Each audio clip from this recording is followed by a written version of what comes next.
안녕하세요, 선생님들 만나서 반갑습니다. 코로나 때문에 계속 집에서 직강도 못 오고 인강으로만 듣는 선생님들 많으실 것 같아요.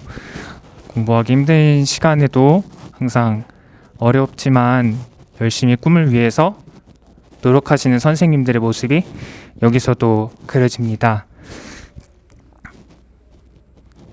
순서를 간단하게 말씀드릴게요. 먼저 저의 자기소개, 그리고 시기별 학습 방법, 그리고 제가 마음관리는 어떻게 했는지, 그리고 우리 희소 선생님들이 사용하실 스키마나 손진기 활용 방법, 그리고 제가 강의를 수강하면서 좋았던 점에 대해 말씀드리겠습니다. 먼저 저에 대해 간단히 소개를 하자면요. 저는 원래 음악 교과를 준비했었습니다. 주전공이 음악이고 복수 전공으로 상담 심리학을 전공해서 전문 상담 교사를 준비하게 됐습니다. 그리고 저는 이제 교육대학원은 나오지 않았고 학부생으로 바로 4년제 대학을 졸업한 후에 임용고시를 준비하게 되었고요. 그리고 초수 같은 재수입니다. 이 말이 무슨 말이냐면 대학교에 다닐 때 이제 4학년 때 이제 졸업반일 때 임용 공부를 하진 않았습니다. 근데 이제 기본이론반이랑 종합이론 1, 2까지만 이제 듣고 공부는 그냥 안 하고 강의만 1년 내내 들었어요. 그리고 졸업을 하면서 이제 시험을 한번 봐보자 해서 마치 관광처럼 되게 좀 버릇없어 보일지도 모르겠지만 그 시험장의 분위기를 느끼러 이제 초수를 치르고 그 다음에 이제 올해 2020년부터 이제 본격적으로 준비하기 시작했습니다. 그래서 초수 같은 재수라고 말씀을 드렸고요. 그리고 경기 중등에 최종 합격한 점수는 170.84예요. 그래서 밑에 1차 점수를 보면은 제가 그렇게 높은 점수로 합격하진 않았어요. 5.34라는 점수로 더 컷보다 좀 더 높았는데 원래는 이제 강의를 들으면서 그 모의고사나 관리반 성적에서도 항상 그 상위권에 속해 있었기 때문에 저는 1차 점수가 굉장히 잘 나올 거라고 생각을 했었습니다. 근데 제가 이제 불안이 조금 높기 때문에 실수가 조금 많았어요. 그럼에도 불구하고 제가 떨어지지 이제 않았던 것은 학원에서 이제 가르쳐 주시는 말씀을 잘 듣고 체계적으로 꾸준히 열심히 하다 보니까 실수가 많았음에도 불구하고 1차에서 그래도 희망은 가질 수 있는 점수로 합격을 했습니다.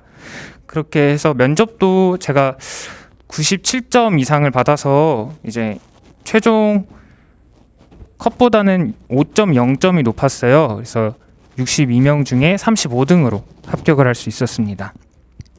그래서 한 번 더 말씀드리지만 내가 전문 상담을 전공하진 않았는데 내 시험을 준비하는 것이 괜찮을까라고 걱정하시는 선생님이 있다면 정말 걱정 없이 준비하셔도 된다고 생각합니다. 그리고 시기별 학습 방법에 대해 말씀드리겠습니다. 1, 2월에는 정말 아무것도 모르는 상황이었어요. 그래서 학원 커리큘럼에 맞추어서 예습과 복습을 철저히 했습니다. 예를 들면 이번 주에 상담의 이론 및 실제를 한다. 그러면은 월요일부터 금요일까지는 해당하는 그 교재를 정말 열심히 예습을 해갔습니다. 그리고 이제 집에 돌아가면은 복습을 철저히 했고요. 또 이제 돌아오는 강의 때 성격 심리를 한다. 그럼 또 예습을 정말 철저히 하고 그 강의를 들었습니다. 그런 반복을 계속 한 것이 1월, 2월이에요. 이제 교수님이 말씀하시는 것처럼 그 커리큘럼에 제대로 맞춰서 했고요. 3월, 4월에도 크게 다르지 않습니다. 다만 종합이론이 이제 시작된다는 점에서 여러분들이 양이 조금 많아질 거라고 생각을 해요. 저도 여기서 이제 특히 개인적으로는 성격심리 종합이론 가면 갈수록 너무 양이 많고 내가 이해할 것도 조금 버겁다라고 느꼈습니다. 근데 제가 이제 1, 2월 달에 너무 많은 회독을 하다 보니까 기본이론은 저 같은 경우에는 어느 정도 머리에 있더라고요. 그래서 기본이론은 가볍게 훑고 내용 이해가 되지 않는 종합이론을 보다 중점적으로 복습하고 예습을 했습니다. 앞서 말씀드렸듯 성격 심리를 제가 이번 주에 종합이론 성격 심리를 공부한다. 그러면은 이제 기본 이론 성격 심리 이제 그동안 많이 봤으니까 회독이 빠르겠죠. 그러면은 이제 예습을 정말 이해를 위주로 이렇게 해서 갔습니다. 그러면 이제 강의 때 훨씬 더 내용이 잘 들어올 수 있었어요. 그리고 4월 달에는 이제 기출문제 분석반이 시작이 됐어요. 올해는 조금 다른 것 같아요. 3월 달에 기출문제 분석반이 시작됐던 것 같은데, 기출문제 분석반이 이제 저 때는 수요일이었어요. 그러니까 화요일에 예습을 했습니다. 화요일에 먼저 교수님께서 정해주신 그런 부분을 다 문제를 꼭 풀고, 그리고 본인이 스스로 채점도 하고 답도 맞춰보고 이제 기출문제 분석반으로 들어갔습니다. 금요일에는 똑같이 1, 2월 달처럼 예습을 내일 토요일 날 할 강의를 예습을 했고요.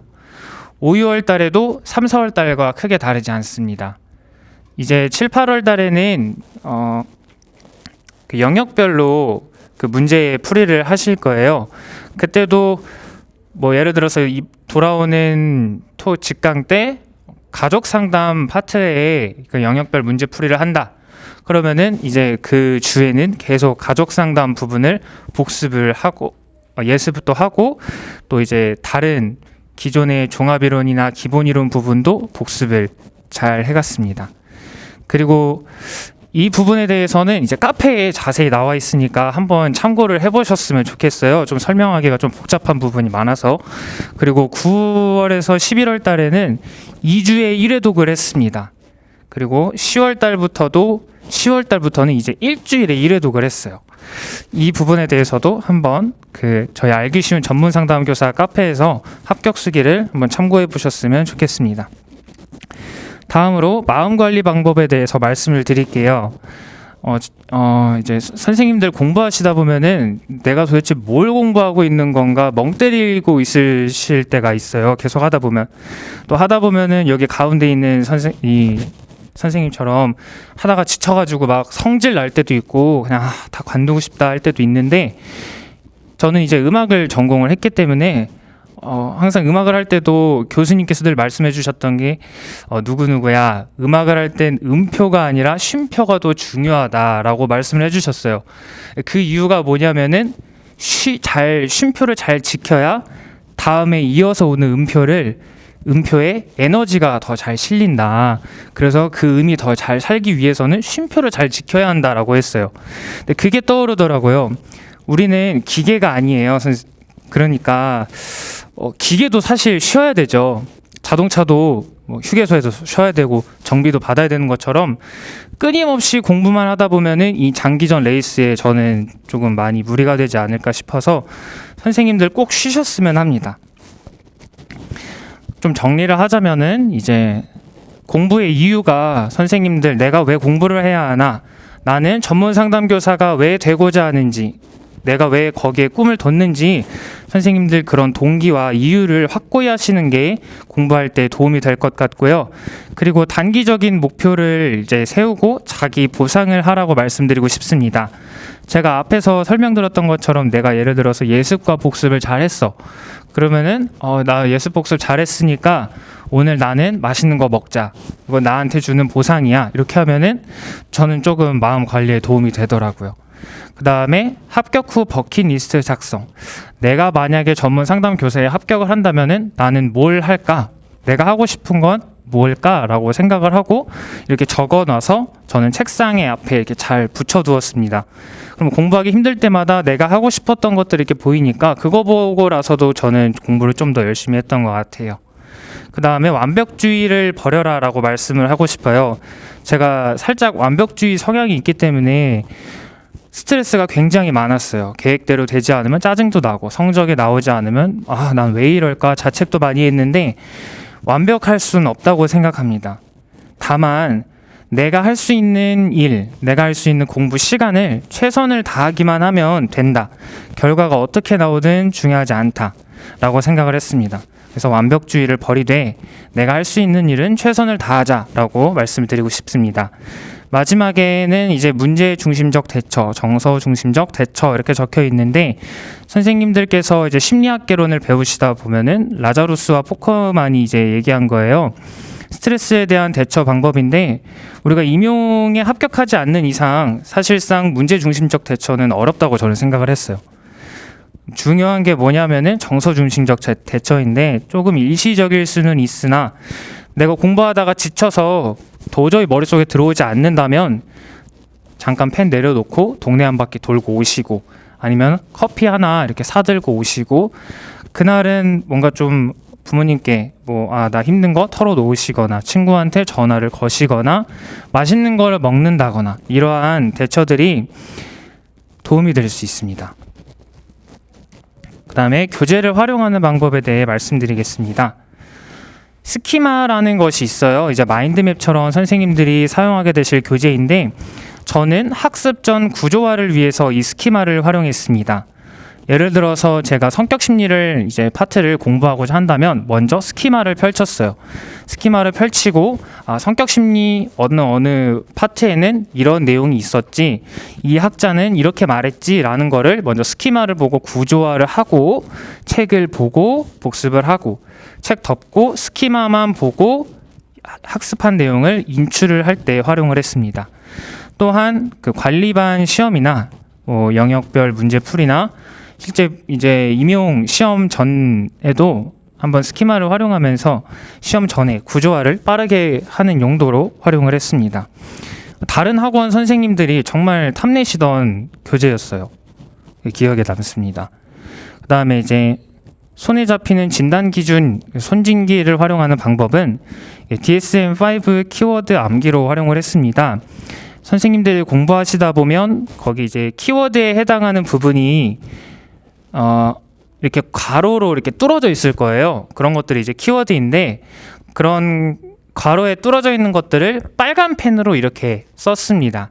그러면 이제 빨간 펜 셀로판지를 거기에 이제 갖다 대면은 그 괄호에 내가 메모한 부분은 가려지게 되겠죠. 그런 식으로 DSM-5 키워드 암기를 활용을 했고 손에 진짜 딱 잡히는 가벼운 교재이기 때문에 직강을 다니면서 지하철에서 암기할 때도 자주 활용을 했습니다.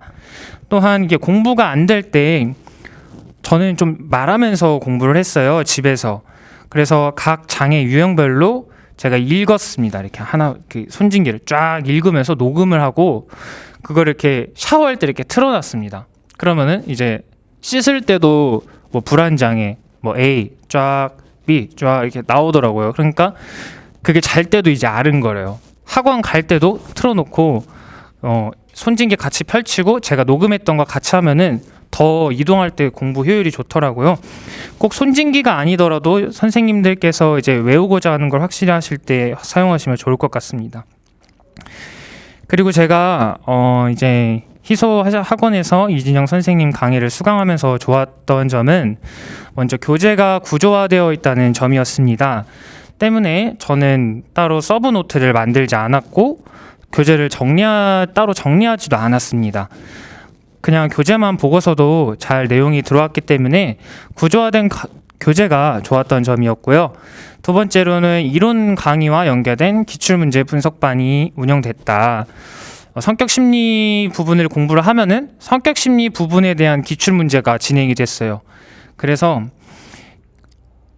기출문제를 풀 때 있어서도 이렇게 자연스럽게 공부가 내가 이론만 듣는 것이 아니라 내가 기출문제를 풀면서 적용까지 해볼 수 있는 점이 좋았습니다. 그리고 세 번째로 커리큘럼이 이렇게 체계적으로 되어 있기 때문에 저는 타 교과임에도 불구하고 불안감이 되게 적게 유지되면서 그 커리큘럼대로 따라가다 보니까 관리반 성적도 잘 나올 수 있었고 또 강의도 잘 그 임용고사도 잘 치를 수 있었습니다. 또 이제 실제 시험장에 가서도 교수님께서 가르쳐 주셨던 내용들이 이렇게 눈에 굉장히 많이 익었어요. 그렇기 때문에 내가 몰랐던 내용이 나왔네 하고 불안해하지 않고 이거 다 내가 봤던 내용이야 라고 안심을 하면서 풀 수 있었던 점이 좋았습니다.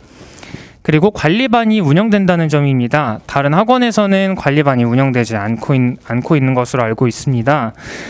관리반의 1차 합격률이 되게 높은 걸로 알고 있어요. 그래서 선생님들께서 관리반에 들어오시려고 공부도 하시고 또 관리반은 주기적으로 이렇게 물갈이가 되기 때문에 거기서도 내가 뒤처지지 않겠다라는 그 생각 하나만으로 지속적으로 동기부여가 될 수 있었습니다.